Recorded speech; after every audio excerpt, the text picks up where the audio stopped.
La vida cotidiana en la antigua Roma, por Jorge Ángel Líbraga. Desarrollar el tema de la vida cotidiana en cualquier civilización de la antigüedad histórica, es decir, lo suficientemente conocida, es tarea que desborda largamente el marco de un artículo periodístico.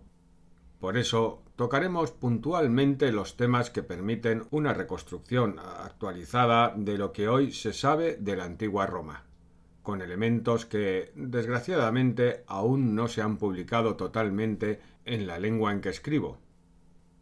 Las fuentes que alimentan nuestros conocimientos han rebasado la tradición literaria y se apoyan preferentemente en los hallazgos arqueológicos, así como en las actuales interpretaciones del copioso material que conservan museos y colecciones particulares.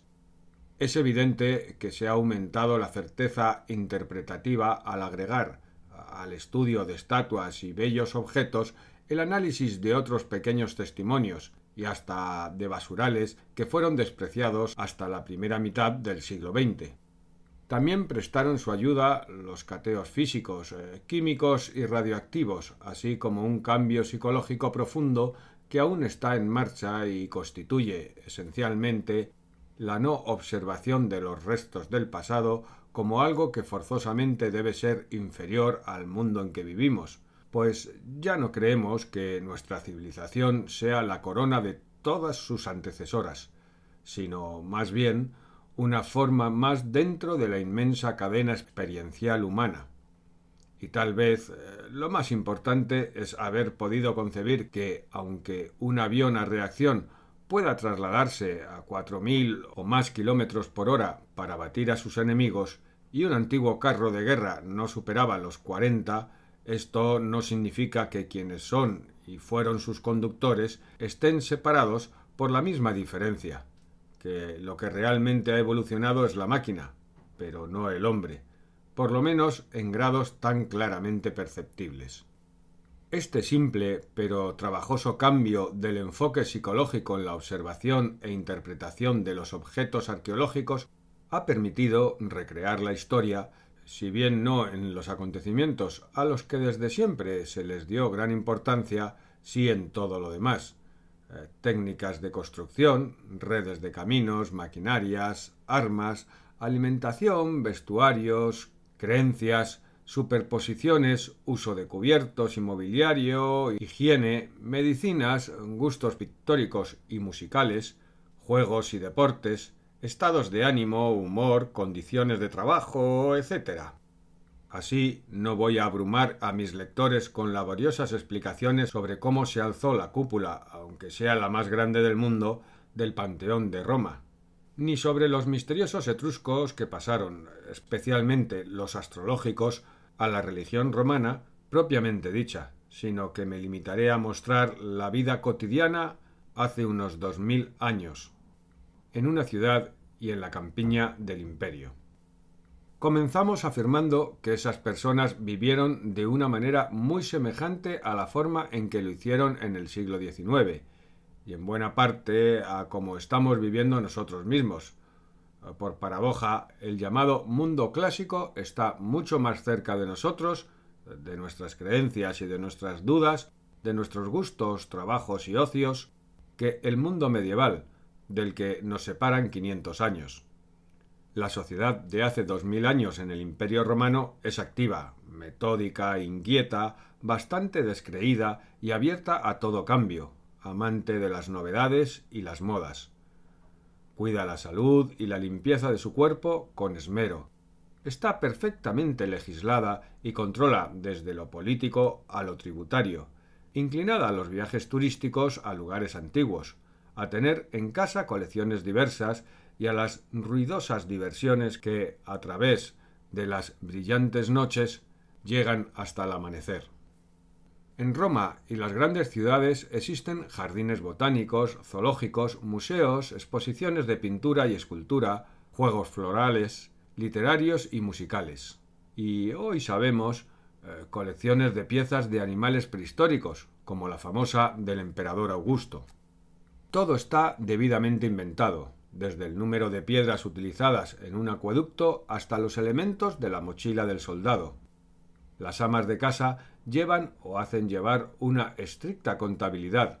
La prodigalidad del romano es más aparente que real, y todos los servicios son pagados, hasta los de los mismos esclavos que, ahorrando, ya que tienen casa y comida gratis, pueden comprar su libertad.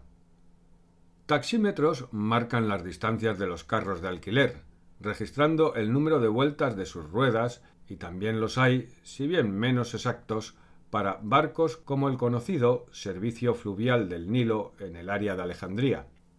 Por si los usuarios fuesen extranjeros o no supiesen leer, pequeñas bolitas de colores les indican el precio a pagar y la propina que se espera de ellos. Parecidas bolitas coloreadas y asimismo incisas con una letra son las que marcan las entradas de los teatros, anfiteatros y circos, así como el sector que corresponde a cada uno y el asiento a ocupar. Tallas en las piedras de los umbrales, semejando a una pisada humana, señalan el sentido de la marcha, pudiendo por una sola puerta salir y entrar gente al mismo tiempo y conservando cada cual la derecha.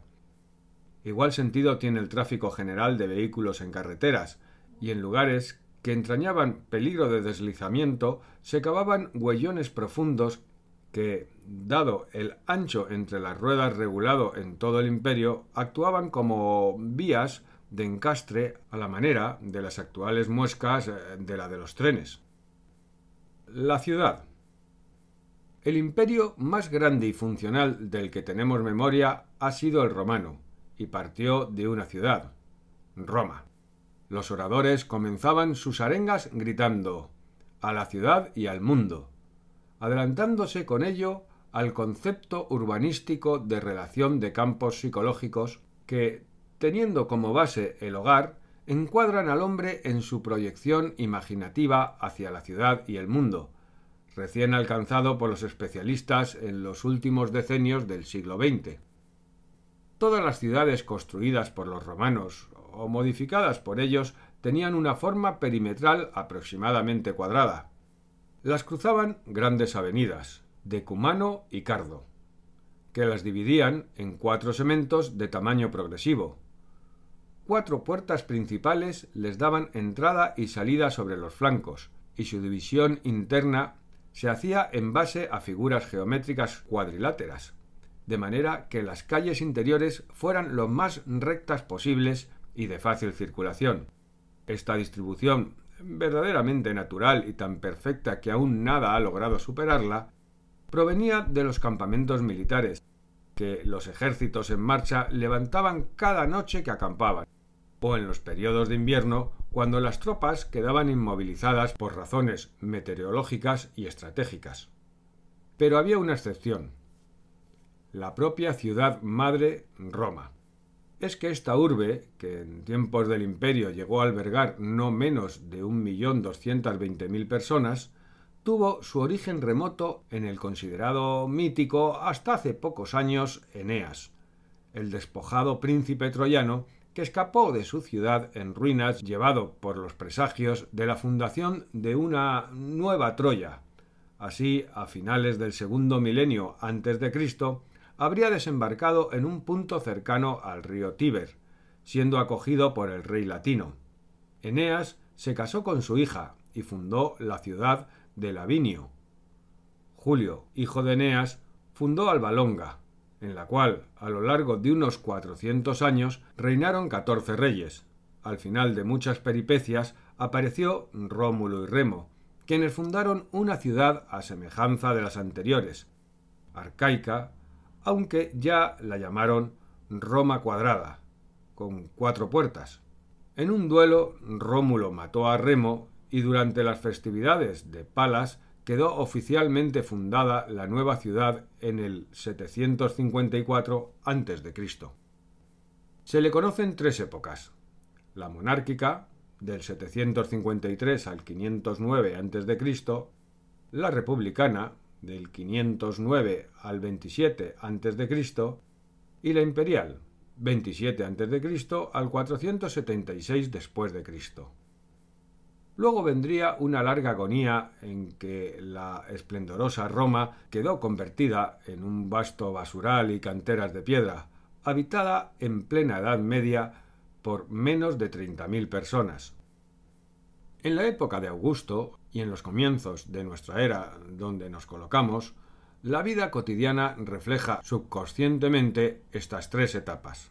El jefe del hogar, o pater familia, era una especie de rey en su casa, tanto que hasta la época de Octavio Augusto tenía, si bien más nominal que fácticamente, el poder de vida y muerte sobre toda su familia carnal. Él oficiaba ante el altar de los dioses lares y los antepasados 3 veces al día, al amanecer, a media jornada y cuando el sol desaparecía. Su esposa, hijos y demás parientes, así como los esclavos servidores de la casa, colaboraban con él de alguna manera y debían estar presentes.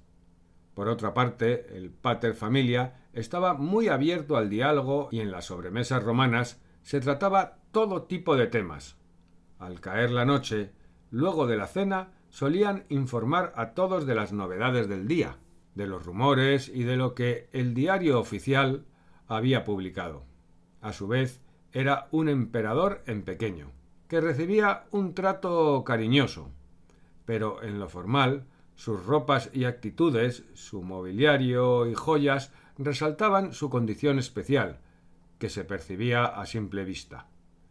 En el momento de su máxima extensión y grandeza, Roma era una ciudad en la cual fulgían los bellos templos y palacios, a la vez que amontonaban los primeros rascacielos de la historia, los insulae, pues abarcaban pequeñas manzanas y sobre las calles estrechas daban una sensación de mayor altura y aislamiento que la que en realidad tenían. El mismo César Augusto limitó su altura a 9 pisos, equivalentes a unos 35 metros de altura, pero esto no siempre se respetaba. El piso principal era el segundo, y a medida que se ascendía, los pisos y departamentos eran más humildes. Todos tenían ventanas a la calle y los unía una escalera frecuentemente de madera. El agua, tan abundante en Roma y que llegaba a todas partes por un excelente sistema de tuberías de plomo, en muchos de estos edificios no tenía presión como para pasar la segunda o tercera planta, por lo que en las superiores la obtenían por simples cubos en montacargas, que también servían para elevar la comida, cosa que aún se usa en ciudades como Nápoles y Estambul, como el autor de este trabajo pudo comprobar. Estos rascacielos, que llegaron a tener en algunos casos 50 metros de altura, eran un peligro para la ciudad, pues los incendios se extendían fácilmente en ellos, dado que sus áticos eran de madera y la calefacción no era del tipo central, como en los buenos edificios, sino en base a hornillos, y se alumbraban con inestables lámparas de barro. Los bomberos, que los había en Roma y en todas las ciudades importantes del imperio, así como en las grandes villas, provistos de bombas aspirantes impelentes y mangueras de boca de bronce rematada por un caño flexible hecho probablemente en hule, no podían hacer llegar los chorros de agua a tan gran altura, y algunas veces estos edificios se demolían, con tiros de catapultas especiales que también llevaban los bomberos. El peligro del fuego era siempre grande en la ciudad romana, y en la capital existían enormes murallas interiores cortafuegos, cosa que no alcanzó a impedir varios desastrosos incendios que los rumores atribuían a incendiarios de todo tipo, desde guerrilleros urbanos hasta a emperadores, aunque lo más probable es que haya sido de origen accidental. Roma tenía agua en abundancia. Se calcula que cada ciudadano consumía unas 7 u 8 veces más agua que un habitante actual de la capital de Italia. Grandes acueductos convergían sobre la ciudad, provistos de sifones y plantas de purificación en base a arena y piedra en los casos necesarios. Toda el agua que llegaba a Roma era potable. Las casas estaban conectadas a la red por tubos laterales, y el líquido impulsaba también las maravillosas fuentes públicas, que, como la Matasudams, de época neroniana, se elevaba a más de 30 metros sobre las cabezas de los peatones. Roma era una ciudad congestionada, tanto que a principios de nuestra era su centro fue declarado estrictamente peatonal, y los vehículos solo entraban por las noches para los abastecimientos. Las gentes, salvo las vestales y otras damas notables que utilizaban palanquines, iban andando y eran tranquilas, pero grandes caminantes. Los caballos se utilizaban poco dentro de la ciudad, salvo en las festividades, triunfos y desfiles militares.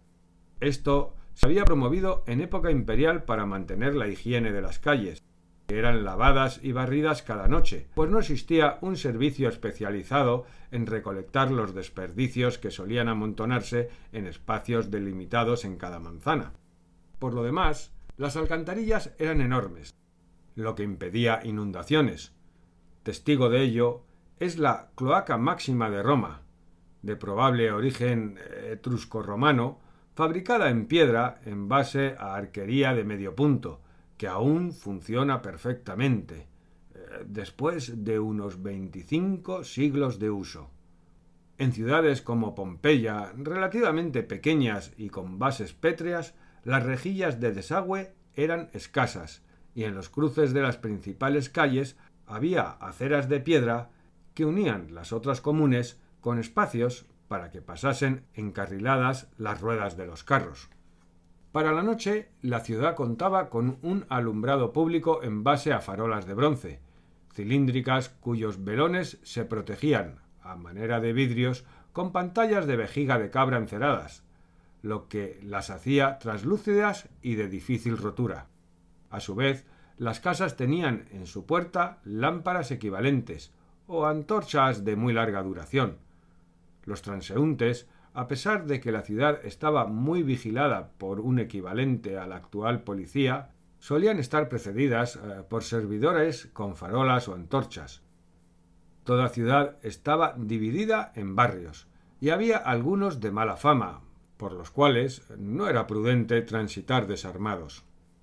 En Pompeya se ha mantenido un resto de barrio dedicado a burdeles, y lo notable era que para tener acceso a estos establecimientos los usuarios tenían que pasar previamente por casas dedicadas al dios Serafis, patrón de los médicos, que allí ejercían su profesión impidiendo la entrada a quienes presentasen síntomas de enfermedades venéreas, malformaciones o trastornos psíquicos.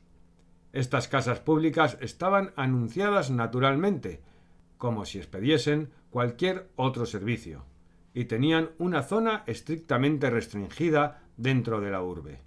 Lo mismo pasaba, aunque con menor rigor, con las panaderías, pescaderías y demás comercios.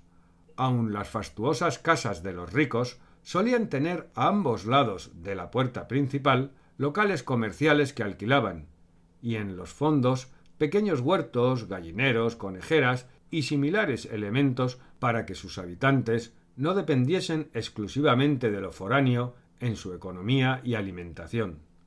Las sombras de los antiguos reyes labriegos vivían latentes en cada romano, aún en los de más alta condición.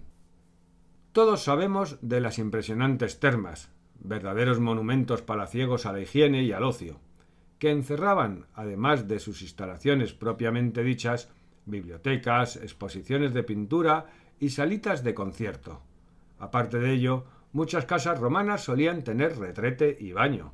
Los había públicos para los que carecían de esas comodidades. Eran notables los retretes con agua corriente y diseñados de tal manera que, sin ofender el pudor, se introducía por un orificio un palo que sujetaba una esponja natural embebida en vinagre de vino y agua, que permitía la higiene personal.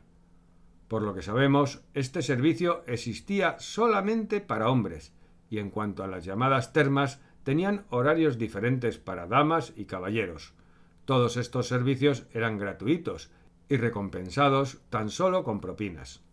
Los circos, teatros y anfiteatros no eran de entrada gratuita, aunque en las festividades el pueblo entraba libremente. Los romanos eran muy afectos a los espectáculos grandiosos, a los animales exóticos y a las batallas navales, simuladas en circos y anfiteatros inundados, llamadas naumaquias. Uno de los juegos más apreciados era el de los gladiadores, en el que, siguiendo modelos que provenían de los misterios etruscos, combatían hombres con determinados atributos como los redarios, tracios, etc. Estas luchas terminaban no pocas veces con la muerte de alguno de ellos, pero eso no parecía ofender más la sensibilidad del pueblo romano que el toreo, con la agonía y muerte de la res en España y países hispanoamericanos de hoy. Misterios de la psicología colectiva. En el mundo romano había libertad para todos los cultos religiosos reconocidos, que en época de Augusto sumaban unos 300, aparte de la religión oficial, de la cual era pontífice máximo el propio emperador. Las persecuciones que dieron tanto que hablar en los siglos posteriores no se producían por razones de fe, sino de orden público. Las comidas romanas no eran demasiado copiosas. Había banquetes impresionantes en casos muy especiales, en los palacios oficiales o particulares, pero normalmente se comía 3 veces al día, siendo la comida más abundante la cena, de cuyas sobras se solía componer el desayuno. Frutas, verduras y carnes livianas eran la base de un almuerzo bastante tardío, como todavía hoy utilizan algunos países costeros del Mediterráneo. Aunque la caña de azúcar abundaba en la India y Roma tenía relaciones comerciales con Oriente, no se utilizaba, pero sí en abundancia la miel. Bebían vino mezclado con agua, zumos de frutas, un licor de miel y, aquellos que habían tenido contacto con galos, cerveza. Para comer se utilizaban unos divanes amplios llamados triclinium, en cada uno de los cuales se podían acomodar 3 personas recostadas sobre un codo. Solían sumar 3 de estos muebles, dejando un paso abierto para los servidores, y con una mesa baja en el centro. Empleaban cucharas, tenedores y cuchillos muy semejantes a los actuales, así como platos y fuentes. Las cocinas, en las casas bien montadas, eran muy semejantes a las que se usaban en el siglo XIX en Europa, teniendo como base una cocina económica que funcionaba con leña o carbón vegetal. Los utensilios eran también iguales o semejantes a los del siglo pasado, con algunas curiosidades. Por ejemplo, las sartenes para freír huevos tenían depresión en su fondo para contenerlos separadamente. El vidrio era caro, por lo que en comidas normales se utilizaba poco, pero al contrario de lo que se creía hasta hace algunos años, se empleaba en las ventanas, aunque ya es imposible saber cuánta transparencia tenían esas planchas. El casamiento era a la vez civil y religioso. La mujer iba a vivir y se asimilaba a la casa de su esposo.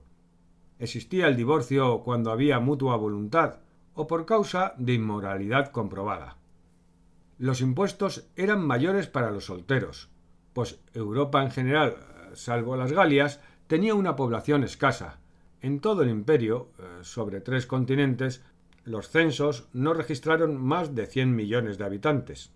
El ejército estaba formado por profesionales y voluntarios, así como por levas en casos necesarios. El número de hombres en épocas de paz no superaba, en todo el imperio, los 330.000, pero su disciplina y equipo eran los mejores de su tiempo. Sus armas de artillería, como la catapulta y el onagro, se siguieron usando hasta muy avanzado el siglo XV. Las 12 tablas de la ley fueron las bases del derecho romano, grabadas en bronce en el 450 a.C., y estaban a la vista de todos. Este derecho romano, con sus adaptaciones, es la médula del que aplicamos en la actualidad. Aparte de los idiomas locales, toda la administración imperial hablaba en latín. Sobre todas las acuñaciones regionales primaba la moneda del imperio. Tal unificación, soñada y tratada de recrear tantas veces luego, jamás fue alcanzada. La campiña estaba cruzada por una red de caminos tan perfecta que un estudio realizado en Francia demostró que la actual red está sobremontada, casi en su totalidad, a los viejos caminos romanos. Las calzadas, muchas de las cuales llegaron enteras a nuestros días, eran preferentemente rectas, pasando a través de montañas en base a túneles y de ríos y valles con portentosos puentes que aún nos asombran. Eso le permitía a un hombre portador de un mensaje hacerlo pasar de mano en mano y a lomo de caballos desde Roma hasta París, Lutetia, en 10 días. Aunque las rutas eran muy útiles para el uso de las tropas de caballería e infantería, también servían para carros y coches particulares.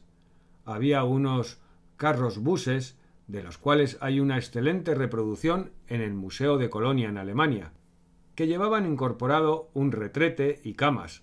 La suspensión con flejes de cuero es magnífica y las ruedas giraban sobre los ejes en base a rodamientos, invento que aportó la tecnología gala.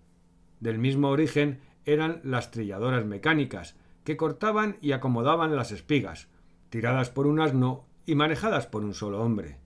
Otras máquinas simples y robustas servían para extraer el aceite de los olivos, la harina del trigo, etc. Muchos especialistas se han preguntado por qué los romanos, teniendo tan buena tecnología, organización, administración y mano de obra, conociendo los rieles, la bomba aspirante impelente, la caldera, los engranajes y demás mecanismos necesarios, no llegaron jamás a construir locomotoras, barcos o automóviles, ya que cuando estos surgieron en el siglo XVIII la tecnología no era superior. La respuesta es difícil. En verdad, no lo sabemos. Parece ser que la causa fue más bien una alienación psicológica, un temor instintivo a las máquinas, que aún se refleja en algunos lugares deprimidos económicamente de la tierra, en los cuales no se usan los arados de metal para no envenenar la tierra. La campiña estaba, cuando cultivada, bien irrigada y cuidada. Grandes villas encerraban verdaderos emporios, algunos con puerto y flota propios. También abundaban las pequeñas casas de los campesinos, y conviene aclarar que en el mundo romano la miseria sólo se daba en algunos suburbios de las grandes ciudades, donde se acumulaba la creciente población de desocupados. En el campo no ocurría eso. Por lo general, Europa y el norte de África estaban arbolados de una manera que hoy nos resulta inconcebible. Las aguas y los aires no estaban contaminados, y luego de la paz augusta, los caminos eran seguros y tenían a sus lados posadas calculadas a manera de que ningún viajero se viese forzado a pasar la noche sin techo.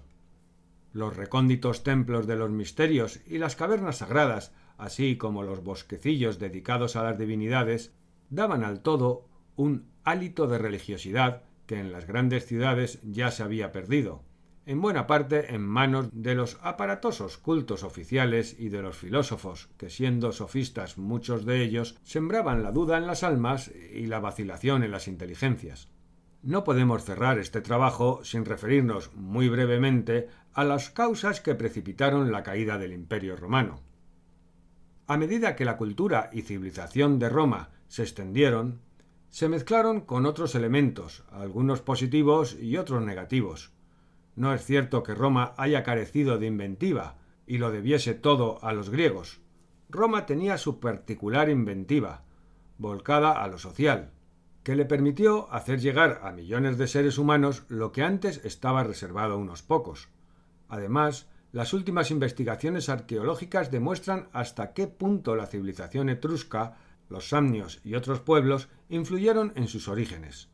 Cuando nos referimos a elementos positivos o negativos, no elevamos un juicio moral, sino simplemente si resultaron favorables o no a la unidad del imperio.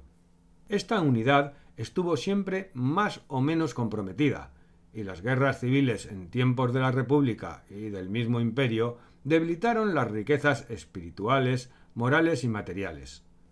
Los frecuentes pactos con los pueblos bárbaros llevaron a estos, desde el Neolítico hasta la Edad de Hierro, de manera violenta, y poco a poco Roma fue perdiendo todas sus características propias. Su eclecticismo, y en cierta forma indiferencia, religioso, le fue fatal, y con Juliano, injustamente llamado el apóstata, finaliza el ciclo histórico de Roma. Los bárbaros ya no estaban fuera de sus fronteras, sino dentro mismo de su aparato político, social y religioso. El imperio se partió en dos y nació la llamada Edad Media. Solo en Bizancio, la entonces Constantinopla, quedaron vestigios de la antigua Roma hasta aproximadamente el año 1000.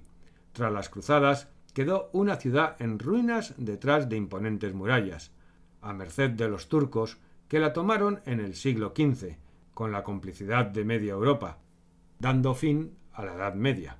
Aquella vida cotidiana, placentera y moderna del siglo I se fue diluyendo en la brutalidad y la simpleza, elementos, sin embargo, necesarios para la renovación de los ciclos.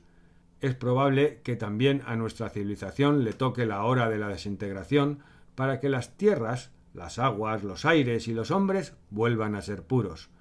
No tiene esto nada que ver con supuestas maldiciones divinas ni con el fin del mundo que tantos charlatanes han predicado desde hace milenios, sino con la muy natural ley de los ciclos, esa que hace que a un día le siga la noche, a esta otro día, y que haya inviernos y veranos, etc. Y sin embargo, el filósofo cierra los ojos y sueña con un mundo donde la belleza no se deforme, la juventud no envejezca, donde, como decía Augusto en su Ara Pacis, el milano no persiga la paloma. Desistir ese mundo no sería en este plano de conciencia. Aquí es imposible, pero siempre es bueno y necesario soñar con imposibles, esas divinas mentiras que son verdades para el alma, hasta que el alma se alza y llega a habitar en esas otras verdades imperecederas, más allá del tiempo, con sus granos de arena. Publicado en la revista Nueva Acrópolis número 167, en Madrid, en enero de 1989.